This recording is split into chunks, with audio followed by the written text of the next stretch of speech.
Bonjour à tous, Antoine, merci beaucoup de me recevoir chez toi aujourd'hui. Premier épisode de Effectif d'interview. Donc l'objectif sera d'interviewer une équipe entière, donc en partant du gardien avec Antoine aujourd'hui, jusqu'à l'attaquant, jusqu'à l'entraîneur, etc. Antoine, merci beaucoup. Est-ce que tu peux te présenter s'il te plaît et nous parler un petit peu de ton parcours de joueur? Bonjour, Antoine Oncle, 28 ans, gardien de but à Isselongé Football. Parcours de joueur, donc j'ai commencé dans un petit club, donc l'US Crottenay-Condin. Ensuite, je suis allé au Football Club Champagnol et après Isselongé Football depuis mes 22 ans jusqu'à. On verra. Donc à Selongé, tu as joué en National 3 le plus haut, c'est ça? Ouais, c'est Ouais, ça. ça marche. Vous êtes redescendu en R1 cette année. Comment tu as vécu cette descente, toi? Euh, Au départ, enfin, sur le moment, tu le vis pas super bien parce que tu fais partie de l'équipe qui fait descendre le club. Donc le club n'était jamais descendu. Donc il se longeait football. T'es jamais descendu de National 3 en RA. Donc tu fais partie un peu de cette histoire-là. Surtout que voilà, je fais pas ma meilleure saison cette année. Donc je fais beaucoup d'erreurs. J'ai coûté des points. Donc c'est de plus en plus, c'est plus difficile encore parce que je me remets beaucoup en question. Tu te remets forcément en question sur le niveau que tu as, sur tout ça, surtout que la fin de saison, bah, je l'ai pas joué. Donc voilà, c'est compliqué à vivre parce que voilà, j'aime beaucoup le club. Je l'aime tellement que je suis pas parti cet été après la descente. Donc T'as eu l'occasion ou pas de partir? j'ai eu l'occasion. T'as réfléchi ou ça a été évident pour toi de Non, rester? c'était évident. C'était évident. J'ai ma famille qui est ici, donc avec Laurine et ma petite. J'ai mes amis qui sont ici. Donc non, après voilà, même si voilà, il y a Pontarlier qui m'a. Enfin, je vais rien cacher, il y a Pontarlier qui m'a appelé, donc le club de National 3 Ok. qui qui est un très bon club de National 3. Il y a Chevigny-Saint-Sauveur, il y a Fontenay-Dijon qui m'ont contacté, mais non, à aucun moment je voulais partir. T'as eu ta fille il y a un an. Est-ce que ça a changé quelque chose pour toi dans la manière de penser le foot? Est-ce que ça a changé même de manière globale dans ton organisation? Bah ouais, ça change, parce que À fond. c'est un autre rythme. C'est voilà, en plus Laurine l'a l'été, donc voilà, tu te réveilles un peu la nuit, elle se réveille pendant la nuit. Mais voilà, si j'ai pas le poste le plus difficile en soi, parce que voilà, mais non, c'est compliqué parce que c'est un nouveau rythme à prendre,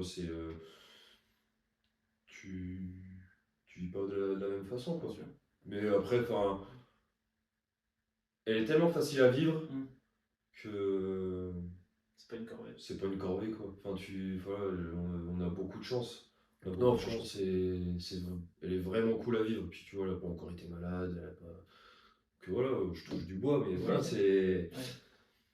Mais non, après voilà, c'est toujours. C'est un peu plus de fatigue quand même. Bien Parce que sûr. voilà, quand tu rentres du boulot, que voilà, tu te poses pas forcément, tu vas tout de suite chercher ton enfant, voilà, tu t'occupes d'elle, tout ça. Donc non, c'est un autre rythme à prendre. Puis tu vois, là, enfin, parlant de la descente un peu de l'année dernière, voilà, c'était nouveau, du coup, un peu plus de fatigue qui s'est installée, Le temps de le temps de s'adapter. s'adapter Bien sûr. à la nouvelle vie de famille. Le samedi matin, tu vois, tu travailles, tu te poses pas forcément. Le samedi soir, tu vas jouer à Côte-sur-Loire ou je sais pas trop où, bah, c'est compliqué, quoi. Puis les siestes dans un lit et les siestes dans un minibus, Hmm. c'est pas la même chose. Donc voilà, il y avait sur certains moments, je pense à un petit manque de lucidité aussi à certains moments clés des matchs, qui fait que bah voilà, j'ai coûté des points au club et qui a fait qu'on est redescendu. Donc j'en prends une part de responsabilité. Mais voilà, je suis heureux dans ma nouvelle vie de famille, je suis très heureux comme ça. Donc voilà, Le club est très très bien reparti. donc tu m'expliquais un petit peu tout à l'heure, des joueurs du club qui étaient là avant, qui sont revenus, Hmm. des joueurs qui ont toujours été là. Je pense notamment à Clément et Maël qui ont toujours été là. Ouais. J'ai joué avec eux. Euh, Comment tu ressens tout ça, toi?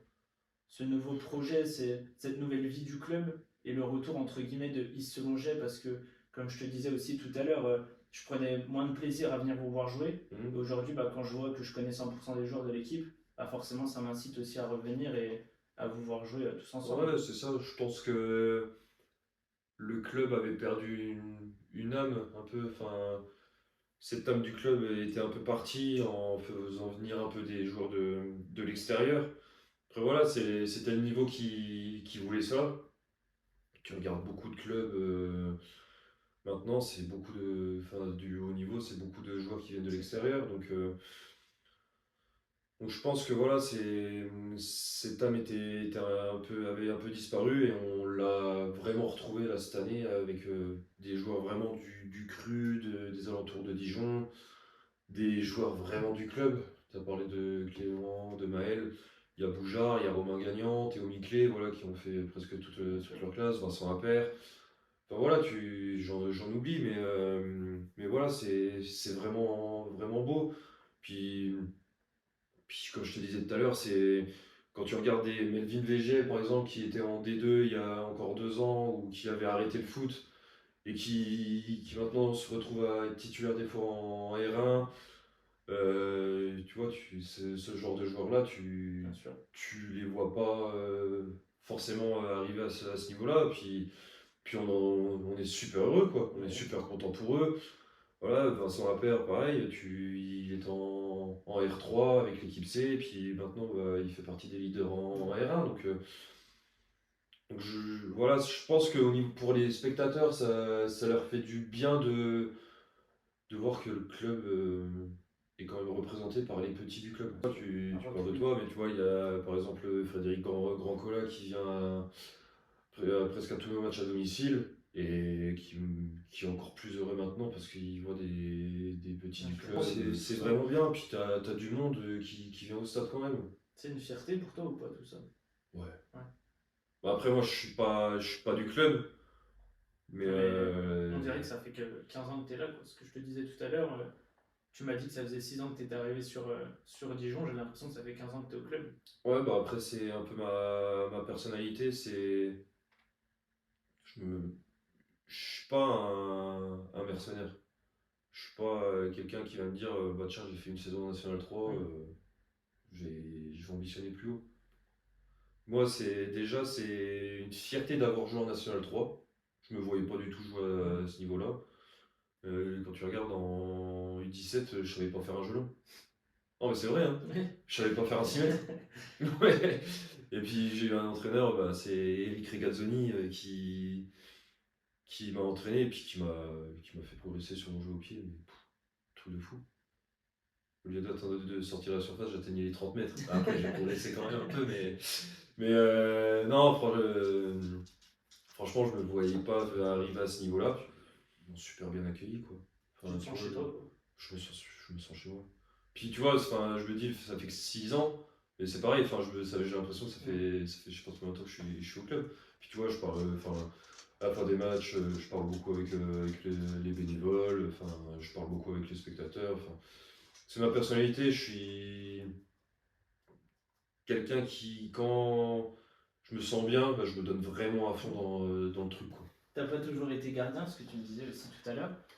Non, Est-ce que tu peux nous raconter un petit peu tout ça? ouais, bah j'ai commencé donc en plus jeune âge au foot, donc j'ai commencé à Crotenay-Condin. C'était mon papa qui était l'éducateur.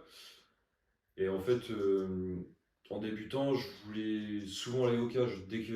En débutant, on n'a pas trop nos postes, donc on tourne beaucoup. Mais dès qu'il y en a qui voulaient pas aller au cage, dès qu'il fallait aller au cage, j'y allais, quoi. Donc, euh, donc ce truc de vouloir être gardien, ça a toujours été en moi. Chez moi, je me jetais tout le temps par terre. Enfin, voilà, dès qu'on jouait un peu au foot chez moi avec mon père, j'allais au cage, quoi. Donc, voilà. Après, mon père a trouvé que j'avais une bonne frappe, que j'avais quand même un bon pied pour ce stage-là. Donc il m'a fait jouer milieu gauche, donc en poussin, donc en U10 U11. Après en Benjamin, je suis redescendu d'un cran, je suis passé latéral gauche. Puis pareil, pour la petite anecdote, j'ai passé les tests de la section sportive pour passer au collège en tant que latéral gauche. Ouais. Et en fait, j'ai dit à mon père, non, mais moi je vais être gardien. Enfin, et du coup, il m'a dit, bah, fais un test avec l'entraîneur gardien du club et tu vois comment ça se passe.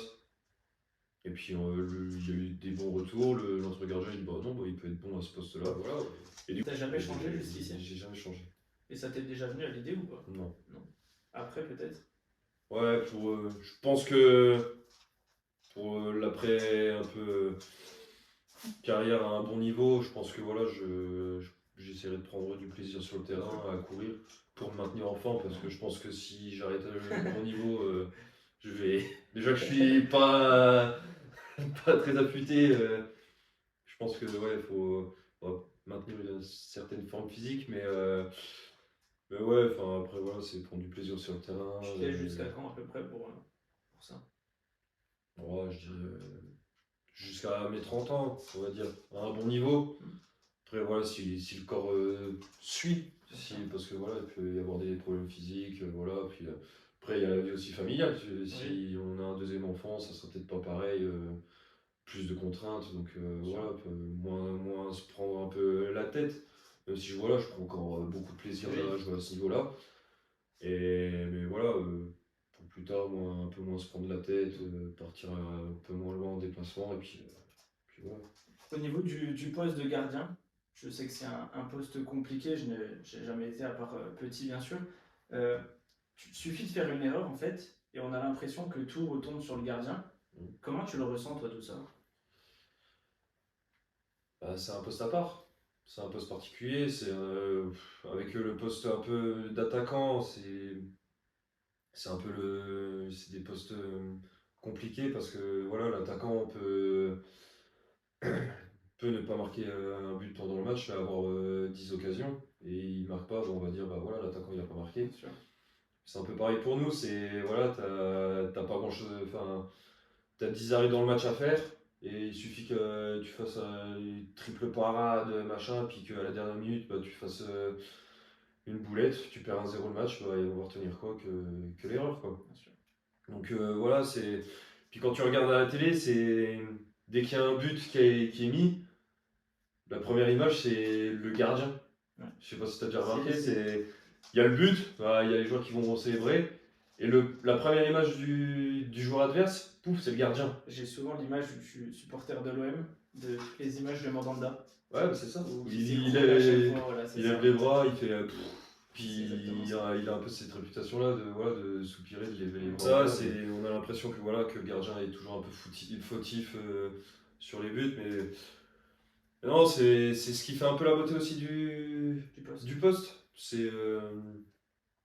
Tu peux faire un arrêt pareil à la 90e, boum, tu vas te placer là.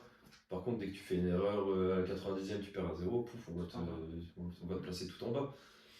Donc c'est ça un peu la beauté du truc, c'est un poste à responsabilité. Donc voilà, C'est ce que t'aimes toi? C'est ce que j'aime, ouais. Ouais, c'est un truc que j'aime beaucoup, c'est avoir cette responsabilité-là, un peu de se dire, bah ouais, tu fais une erreur, t'es mort, quoi. Par contre, tu fais un arrêt, t'es le roi. Non mais c'est ça. Et j'ai la chance, un peu dans ma carrière, si on peut dire carrière, mais à part un peu l'année dernière où voilà, j'en ai quand même fait pas mal, mais des erreurs en senior, il y en a eu 2-3, forcément. Forcément, c'est sûr. Et Genre, comme Lloris en fait, comme Courtois en a fait, comme tous les oui, gardiens c'est en ont ça, fait. comme tous les gardiens en ont fait, mais ouais, j'en ai une en tête, c'est. Quand j'y repense, je me dis comment c'est possible. C'était quand? C'était à Champagnole, on jouait contre Mortemont-le-Bon. Ce match-là, on a perdu 5-1, mais j'en ai fait 3 dans le match. Puis, coup d'envoi, on a le coup d'envoi. Hein. Mon joueur il me fait la passe en retrait. On était sur un synthétique, donc pas de faute, bon, rien. Je lève le pied un peu trop haut, ballon qui passe en dessous du pied, 5 secondes de jeu, boum, but. Là, tu te dis, Là, tu te dis quoi là dans la tête? Je dis, là, ça va être dur. 5 secondes de jeu, tu perds 1-0. Surtout que Porto était premier. Hmm. Ils n'avaient pas besoin de ça pour monter. Ah non, c'était compliqué. Compliqué à vivre. Puis surtout que, bah, ouais, peut-être 5 minutes après, une touche anodine. Hein. Une minute. Je dis G, rebond juste avant moi, le ballon me lobe, but. Oh, là tu fais waouh. Non, ah bah non, là, tu te dis waouh, waouh, waouh, waouh. Puis après coup, tu te dis bah voilà, c'était un match comme ça. Puis je me souviens de mon entraîneur, c'était Fabien Bardet, il a dit tout de suite dans le vestiaire, et ça m'a fait un bien fou, il a dit je sais ce que c'est, la semaine prochaine c'est Antoine qui jouera. Il n'y aura pas de questions à se poser, machin. Il a dit direct à la fin du match, c'est Antoine qui joue. La même année, donc on joue la réserve de Belfort, et j'arrive 2 pénaltys dans le match. Et on gagne 2-0. Donc là, voilà, Justement, au passes niveau là, tu passes là. des pénaltys, des tirs au but, comment tu te sens toi dans cet exercice? Je dirais moyen, parce que je suis capable d'en arrêter.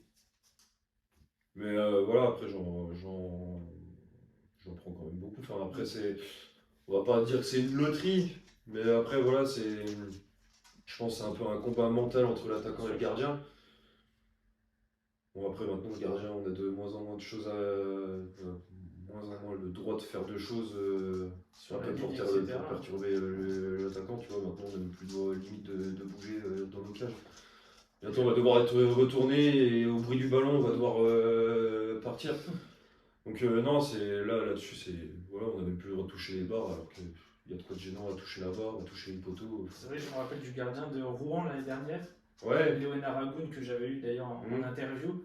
Et ben, c'était un joueur, un gardien qui faisait beaucoup Ouais, voilà, mais tu vois, c'est. déstabilisation et il a été pas mal sanctionné, il me semble, à ce niveau-là. Donc, Ouais, mais tu vois, enfin, c'est le jeu en soi. ça fait partie du truc. Ça fait partie du truc. Bien sûr. Tu es là, l'attaquant, il a le droit de couper sa course d'élan, il a le droit il a le droit de limite se stopper au dernier appui. Enfin, il peut faire des zigzags dans sa course d'élan, il a le droit de faire ce qu'il veut en fait. Comme le penalty de Lewandowski contre la France avec la Pologne. Voilà. On a l'impression qu'il s'arrête 3 fois dans sa course. Ouais, c'est ça. Il a le droit, quoi. Il a le droit, alors que bah, nous, on n'a même pas le droit de dépasser d'1 centimètre la ligne. Quand tout réussit, j'ai un match en tête, là, c'est Saint-Apollinaire, quand on a terminé 5ème là en National 3. Quand t'as tout qui te réussit, t'as tout qui te réussit, quoi. Je sors un face à face, puis il y a un penalty derrière, puis le gars il tire au milieu. Il a voulu tirer un peu au milieu, c'est parti un peu du côté où je suis parti, puis du coup je l'ai arrêté du pied. Donc voilà, c'est de la réussite. Tu vois, là, bah, contre SNC-le-Grand, là, en Coupe Bourgogne-Franche-Comté, là, récemment, tu pars du bon côté, et puis je t'en arrête deux, puis voilà, puis à la fin, bah, le dernier, il tire sur le poteau, alors que je suis complètement battu. Donc voilà, c'est. C'est qu'on a tendance aussi à dire que les joueurs qui frappent les pénaux, si le gardien l'arrête, c'est automatiquement mal tiré. Est-ce que pour toi c'est ça ou il y a aussi du mérite au niveau du gardien? Ah si, bah, t'as du mérite. T'as du mérite parce que t'as l'instinct, enfin, pas dire cette chance, mais t'as l'instinct de te dire, bah ouais, il va tirer de ce côté. Je suis sûr qu'il va tirer de ce côté.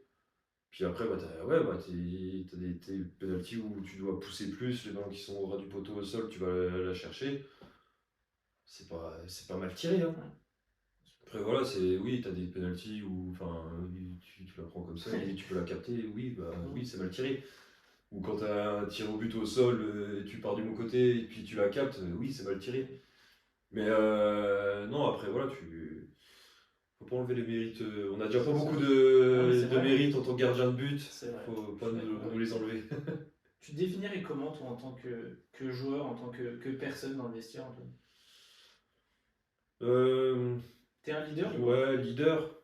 Ouais, je dirais leader. J'essaie de parler au bon moment.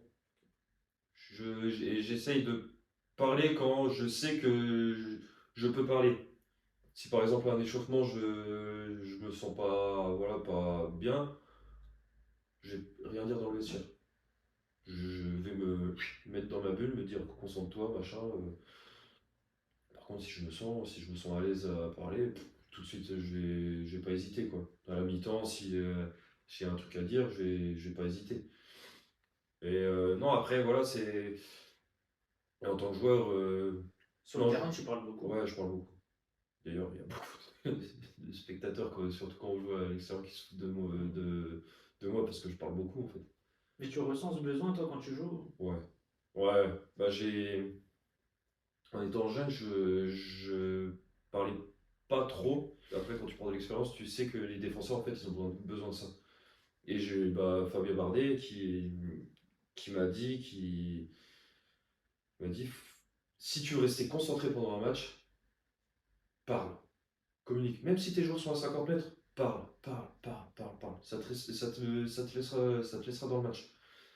Et, et comme je te disais tout à l'heure, il y a eu un reportage sur les gardiens avec Lloris, avec Mandanda, Ruffier. Mandanda, il parle beaucoup. En fait, c'est pareil, il a besoin de ça Performant. pour performer. Puis lui, encore pire, quand tu joues au vélodrome, tu fais peut-être une erreur, tu te fais insulter de tous les noms, machin, boum. Tu. Voilà, t'as besoin d'être dans ta bulle. Et ça me permet d'être dans ma bulle, en fait. Parce qu'en fait, oui, quand t'as rien à faire pendant un match, ça m'est arrivé, bah, des fois t'as des déconnexions, Ouais, bien sûr. tu regardes Il autour. suffit d'une action et puis. Puis après, il suffit d'une action, t'es C'est pas ça. concentré, tu te prends but, tu perds à zéro, t'as une chose à faire, quoi. Et là, ça la fout mal. Mais non, c'est très important, là, quoi. T'as des bons retours de tes défenseurs, même des milieux, de tes Ouais, coéquipiers ou pas? ouais, Ils sont pour? ils sont pour. Quand les joueurs ne sont pas habitués à ça, ils vont se dire, putain, il m'emmerde, lui. Ouais. Il m'emmerde. Après, ils s'habituent. Et après, ils s'habituent. Et moi, je leur dis, enfin, quand il y en a qui entrent dans le groupe, machin, je leur dis, par contre, moi, je parle beaucoup. Donc voilà. Enfin, et non, ils sont demandeurs de ça. Et surtout quand tu joues à un niveau, à un bon niveau, t'as besoin de ça. T'as besoin de ça parce que enfin, ça se joue tellement à des petits détails. Tu vois, c'est. Après, voilà, faut que je m'améliore un peu sur la com, faut que j'ai une bonne com aussi parce que j'ai un souvenir en tête là du match d'Ornans cette année où tu vois, je dis pas à Théo de resserrer au premier poteau. Du coup, ça fait que bah, le ballon il passe, t'as Théo qui est juste, du coup il tacle, du coup je suis surpris je me dis ce que j'y vais parce que sinon s'il la touche, je suis mort.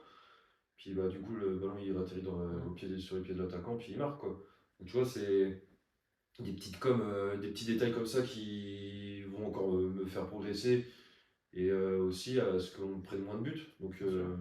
Et je pense que déjà par rapport à ça, je pense que par rapport à un gardien qui communique pas, tu peux sur une parole éviter un but.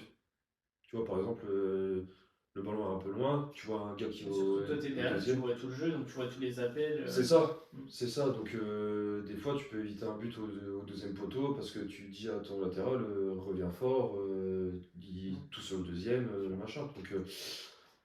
Je pense que oui, il y a beaucoup de buts qui ont été évités grâce à la com. Après, voilà, tu peux pas tout éviter. Mais... Peut-être psychologiquement aussi pour les adversaires. Un attaquant qui voit un gardien qui parle beaucoup, il se dit oh, lui il est énormément en confiance parce que bah, il a de l'aura, il apporte. Et il se dit peut-être bah ça va être dur de marquer.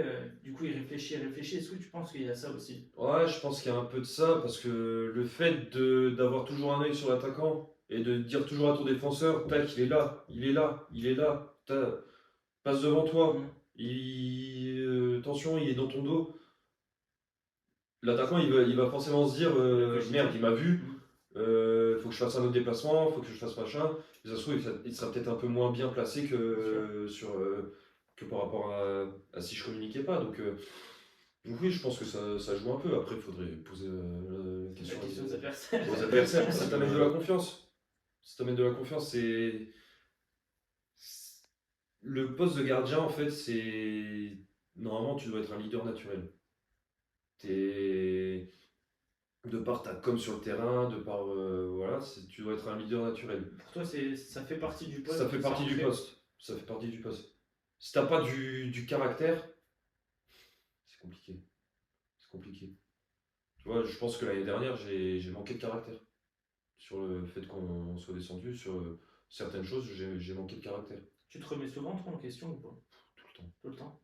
Tout le temps. Surtout que c'est un poste où, sûrement le poste où, avec, comme tu disais, l'attaquant, et ben, vous vous remettez le plus en question. L'attaquant, enfin après, ouais, je pense qu'il se remet un peu en question, mais je trouve que les joueurs de champ sont un peu plus égoïstes.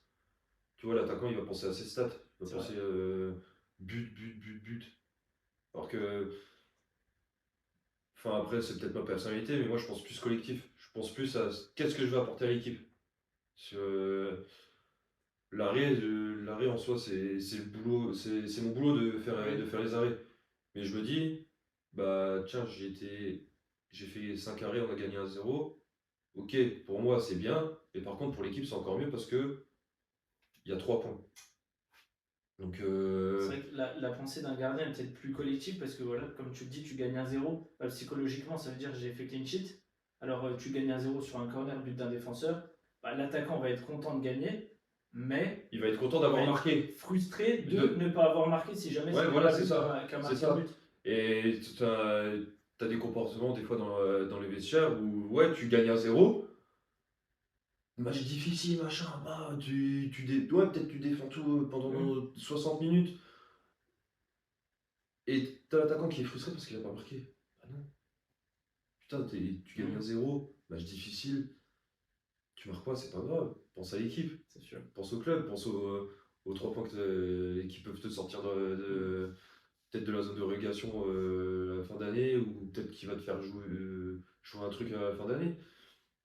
Donc oui, je pense qu'on a plus cette pensée collective que ouais, l'attaquant. Pourtant, tu es tout seul dans un match.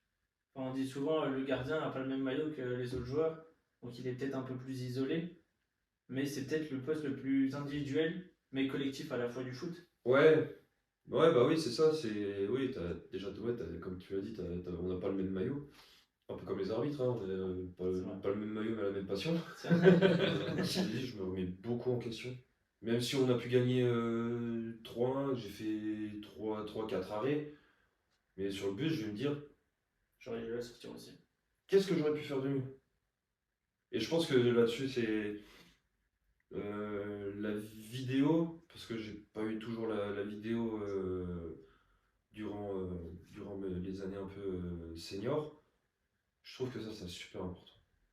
Tu vois, tu te dis, bah tiens, là, tu vois, je prends le match de Guignon l'année dernière, on se fait égaliser à la dernière seconde. Et en fait, quand tu regardes la vidéo, je suis mal placé. Pour moi, je peux pas sortir. Et en fait, quand tu regardes la vidéo, le gars, il est loin. Et en fait, quand le gars, il est loin pour centrer, tu dois te positionner un peu plus au milieu, quoi. Et surtout, si t'es un droitier, donc j'ai le temps d'avancer. Et moi, j'étais positionné au premier poteau. Et tu vois, c'est un petit détail, 90e, je pense un petit manque de lucidité. Puis c'est le fait que bah, du coup, je peux pas sortir. Puis que le gars, il est au deuxième poteau, pouf, il marque. Donc, puis ça m'a fait beaucoup de mal parce que juste après, bah voilà, on m'a enlevé enfin, du groupe national 3, enfin, du poste de titulaire, je suis passé numéro 2. Et là-dessus, ça m'a fait beaucoup de mal. Tu vivais comment ça? Le fait de pouvoir alterner numéro 1, numéro 2, et quand tu te retrouvais par exemple sur la touche, comment tu le vivais tout ça toi? Après, enfin, c'est pareil, il y a une période en étant jeune, bah, tu le prends un peu plus mal parce que tu n'as pas cette maturité de te dire, voilà, j'ai fait une année en U19 à Champagnole, on alternait avec l'autre gardien, soit en jouant en U19, honneur, donc le plus haut niveau régional, soit on jouait avec l'équipe C, senior, donc en D3. Et je me rappelle un coup, j'avais fait un match, mais tu vois, on perd 1-0. Tu vois, j'avais sorti 6-7 arrêts, j'avais sorti un penalty. Et la semaine d'après, je me suis retrouvé sur un terrain mais catastrophique. Il y avait une montée dans un coin. Enfin, c'était. Et tu vois, cette année-là, je l'ai un peu mal vécu parce que t'avais beau faire un bon match, T'étais obligé d'alterner. En fait, on alternait tout le temps. Et du coup, ça, je l'ai un peu mal vécu. Mais après, quand tu prends de l'expérience, tu te dis, bah, c'est pour le bien du club. Voilà. Et tu vois, il y en a eu une année avec Martial, Caserta. On a donc l'année avec Alaphia. En fait, pareil, on alternait un peu. Enfin, il y avait une logique un peu. Voilà, on ne comprenait pas trop. Voilà, après, ça s'est passé comme ça s'est passé. Et puis dans les deux sens, hein. Ouais, bien Puis tu sûr. vois, avec Martial, dès qu'il est arrivé, on a dit, vas-y, enfin, on est là, on est ensemble. Si on a un qui joue, l'autre il soutient. Puis regarde, maintenant, on a une super Michel, on s'appelle tout le temps. Enfin, mais tu vois, c'est un truc où tu peux mal le vivre. Parce que Bien tu sûr. te dis, bah, tu fais un bon match, mais derrière, l'autre peut faire un bon match en R1. Ah, il va peut-être tourner, mais toi, tu as fait un bon match, mais tu tournes quand même. Et puis, ça a été dans les deux sens pareil, hein. Marseille, il avait fait un gros match, puis tu vois, tu sais pas pourquoi, j'ai joué le match contre Porto, on perd 1-0, mais enfin, tu vois, tu fais des trucs qui étaient un peu illogiques, quoi. C'est qu'on parle beaucoup de la gestion du 11 de départ, etc. Mais on ne remet pas souvent en question le poste de gardien. Par exemple, je pense à Enrique qui a mis pas mal de temps à Donnarumma alors que ça allait pas du tout. Et au bout d'un moment, il a eu ce déclic. Est-ce que pour toi, les choix doivent être exactement les mêmes qu'un attaquant ou un milieu ou ça doit être Non. différent? Non, parce que pour le gardien marche beaucoup à la confiance. Et si tu as la confiance de ton coach, mentalement, tu seras bien. Alors que si tu te dis, faut que je fasse absolument un bon match, sinon, on va tourner direct. Bien sûr. Mentalement, déjà, c'est pas la même chose. Tu te dis, c'est pas la même chose de te dire, bah écoute, ouais, bah là, je peux peut-être faire une erreur, mais je sais que j'ai la confiance de mon coach, quoi. La première année avec Jean-Marie Uriez, il y avait cette hiérarchie. Tu savais qui était numéro un, tu savais qui était numéro 2, tu savais qui était numéro 3. Et je pense que ça, c'est super important. Pour toi, il faut le définir ça Il faut ou... le définir. Pour moi, c'est super important. Et parce que ça. Ouais, parce que mentalement, tu es en confiance. Tu dis, voilà, je suis numéro un, c'est moi qui vais jouer. Certes, voilà, tu as toujours cette petite pression de te dire, bah, si j'enchaîne 3-4 matchs par bon, c'est normal. Donc on t'enlève. Mais Mais quand tu es numéro 2 à ce niveau-là, tu te dis quoi? Tu dis, il y a un mec devant moi, donc c'est impossible que je passe le premier. non, bah après, moi j'ai vécu ça avec Lucas Passoni quand je suis arrivé au club. Je savais que voilà, il était intouchable, machin. Mais en fait, faut prendre ce qu'il y a à gratter. Bien sûr. Faut prendre ce qu'il y a à prendre. Tu fais un bon match, bah tu montres au coach que bah, si le gardien numéro 1 n'est pas là, Il peut compter il sur peut moi. compter sur toi. Bien sûr. Alors que si bah, tu arrives à l'entraînement, tu fais la gueule, tu es là, tu t'as pas envie de t'entraîner, tu te dis bah, ouais, bah c'est bon, ce week-end je vais pas jouer, ça sert à rien. Mm. Parce que déjà, toi, tu vas pas te mettre en confiance Et puis et tu vas pas mettre bien sûr. en meilleure condition le gardien numéro 1. Et je pense que c'est aussi ça qui a fait notre force avec Martial, c'est qu'en fait on se soutenait tout le temps. On se soutenait tout le temps. On était là, il y en a un qui jouait, hop, t'avais beau être sur le banc, on essaie de te mettre dans les meilleures conditions possibles. Pour le club, déjà, c'est super important. Pour l'équipe, c'est super important de mettre ton gardien en confiance. Puis, puis d'avoir une concurrence saine, c'est royal. Et puis même pour après, ça peut être bénéfique aussi pour après. Je Ah prends ouais. souvent l'exemple de Mandanda et Samba. À l'époque où Samba était numéro 2 à l'OM, il a eu très peu sa chance. Et aujourd'hui, c'est un des meilleurs gardiens de Ligue 1. Ouais, c'est ça. Et c'est parce qu'il faut s'accrocher. Et je pense que c'est aussi un truc où. Bah après, ça n'a jamais été trop le cas, mais quand je vois un peu au niveau des joueurs, ils sont pressés à tout avoir tout de suite. Tu vois, ils vont peut-être pas accepter. Bien sûr. Tu vois, c'est un truc tout con, mais moi, quand j'avais 18 ans, je me disais, c'est une chance d'être à ce niveau-là. J'ai la chance d'être à niveau régional 1.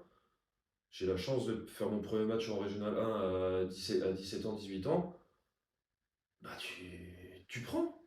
Tu prends. Et tu dis, c'est une chance. Alors que maintenant, c'est limite normal.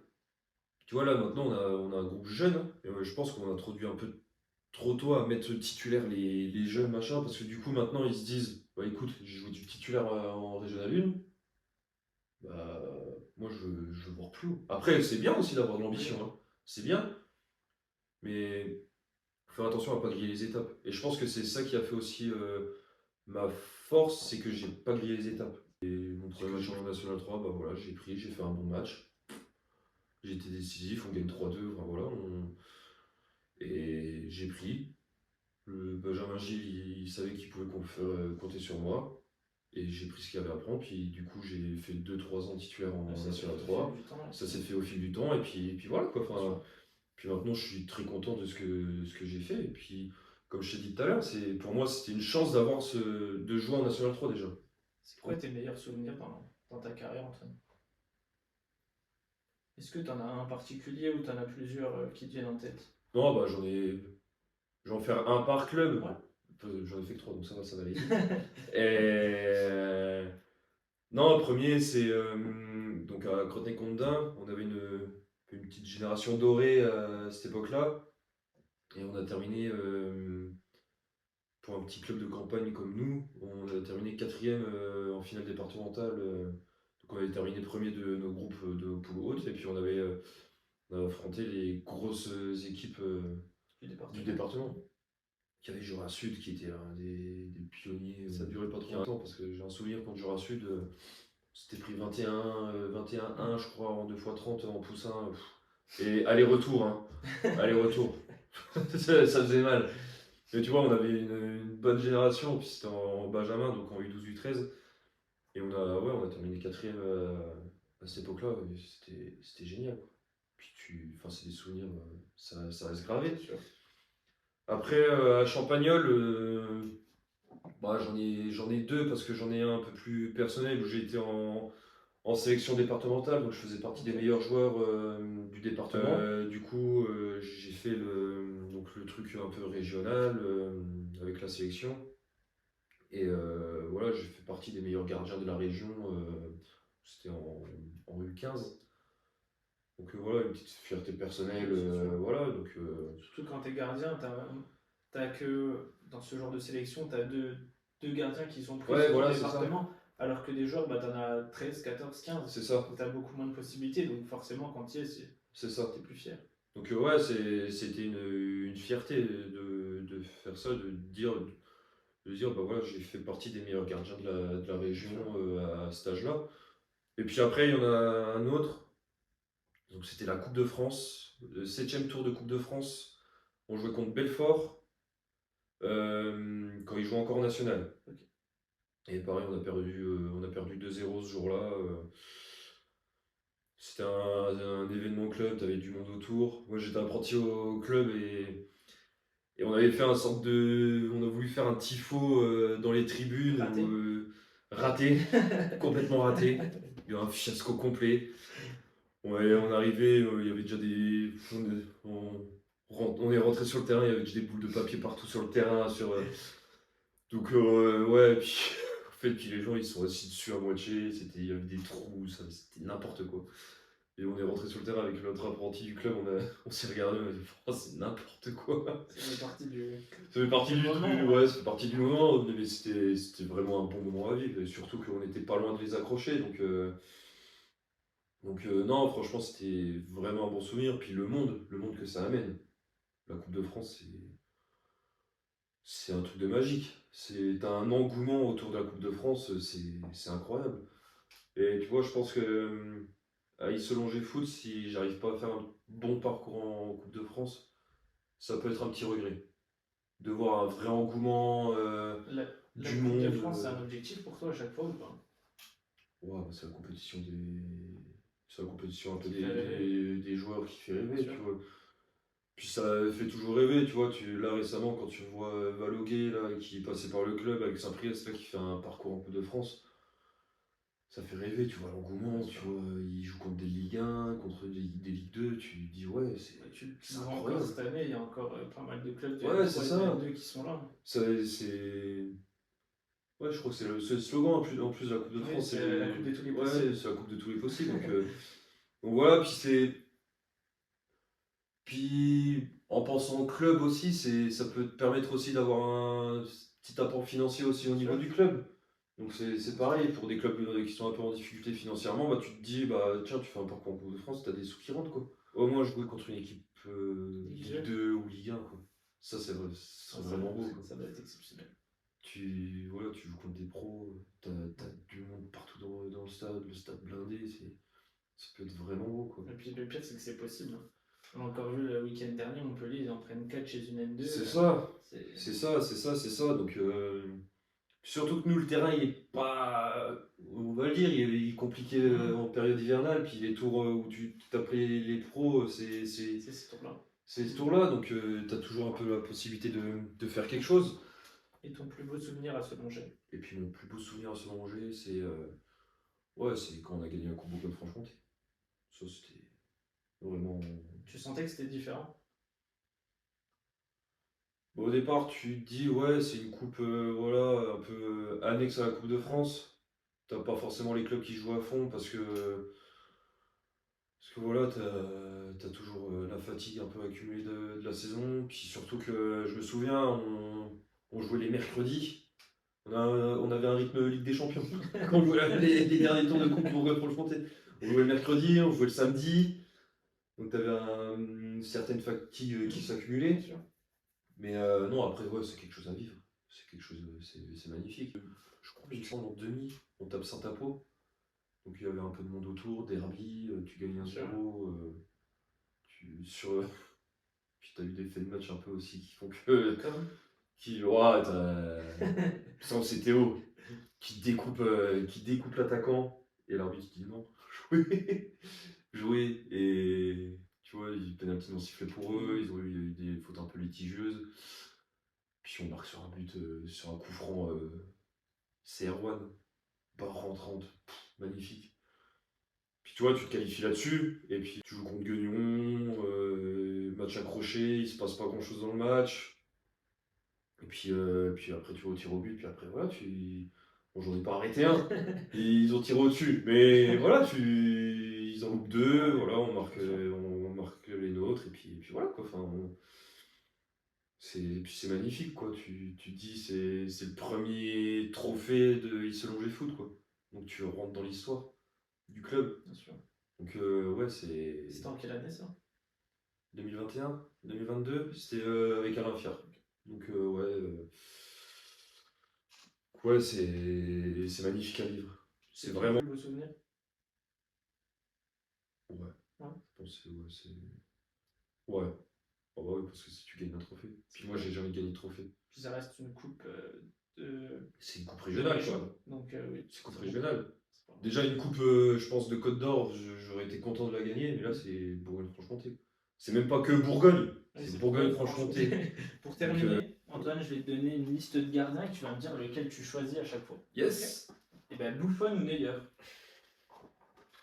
C'est compliqué dès le départ. Je dirais Neuer parce que c'est une légende du sport.